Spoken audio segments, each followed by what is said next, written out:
জি বিপ্লব ভাই, 5 আগস্টের পরে গোলাম আজমের যেই ছেলে ব্রিগেডিয়ার আমান আজমি, তিনি একটা মন্তব্য করেছিলেন মিডিয়াতে যে ওয়াকার আমার ছাত্র। এইটা কিন্তু তিনি বলেছিলেন।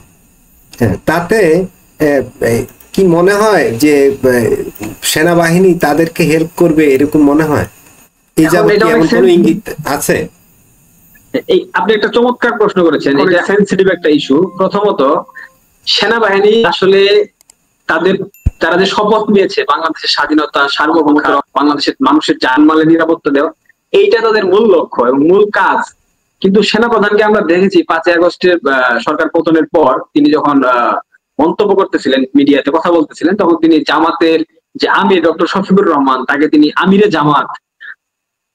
জামাত কথাটা সাধারণত আমরা সাধারণ মানুষ কেউ বলি না। যারা জামাত ইসলাম সমর্থন করে তারা বলে থাকে আমিরে জামাত। তো এই কথা বলার পর কিন্তু অনেকেই ভেবে নিয়েছে যে সেনাপ্রধান জেনারেল ওয়াকারুজ্জামান হয়তো বা জামাতপন্থী।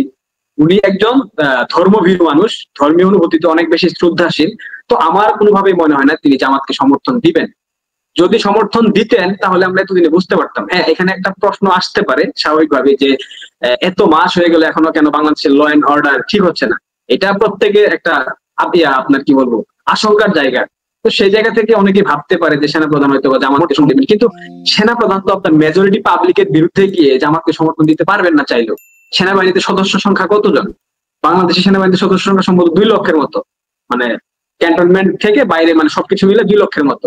তো 2 লক্ষ আপনি ফোর্স দিয়ে 30,000 মোটামুটি সিভিলে এসে এখন বর্তমানে ডিউটি করছে 30,000। হ্যাঁ হ্যাঁ হ্যাঁ, অ্যাক্টিভ ফোর্স 30,000। আমি টোটাল কথা বলতেছি, মানে টোটাল সেনাবাহিনীর সংখ্যা। তো এই একটা সংখ্যা দিয়ে আপনি তো পুরো দেশের একটা মেজরিটি পাবলিককে আপনি নিয়ন্ত্রণ করতে পারবেন না। আপনি যদি জিয়াউর রহমানের মাজার ভেঙে ফেলা হয়, আমি যেটা বলছিলাম, কিংবা বঙ্গবন্ধুর মাজার ভেঙে ফেলা হয়, সেক্ষেত্রে তো বাংলাদেশের বিএনপি এবং আওয়ামী লীগ একটা ঐক্য হবে না, মনস্তাত্ত্বিক তাদের ঐক্য কোনোদিন আর পসিবল না। বাংলাদেশের রাজনীতিতে কোনোদিনও বিএনপি এবং আওয়ামী লীগের মধ্যে রক্ষা হবে না।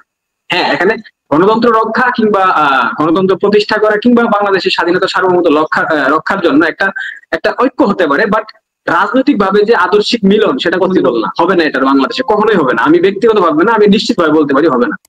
তো সেই জায়গা থেকে জেনারেল ওয়াকারুজ্জামান কখনোই সাধারণ মানুষের বিরুদ্ধে খেপিয়ে দিবেন না। অলরেডি সেনাবাহিনীকে নিয়ে কিন্তু বিতর্ক সৃষ্টি হয়েছে, আপনারা দেখতে পাচ্ছেন মিডিয়াতে তাদেরকে নিয়ে বিভিন্ন ধরনের কথা হচ্ছে, তাদেরকে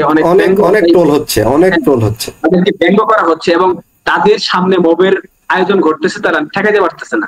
আসলে এই একটা সংখ্যাগরিষ্ঠ সংখ্যালঘু সম্প্রদায়, মানে সংখ্যালঘু মানুষ দিয়ে আসলে তো আপনি বিশাল বড় 18 কোটি বাঙালিকে আপনি থামাইতে পারবেন না।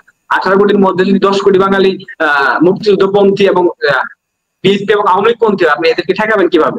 জামাতের এই ধরনের সমর্থন করা সেনাবাহিনী, এটা আমি বিশ্বাস করি না ব্যক্তিগতভাবে। এটা ভুল ধারণা। অনেকে কথা বলতে পারে, বাট আমি আমার জায়গা থেকে আমি বিশ্বাস করি না। ধন্যবাদ।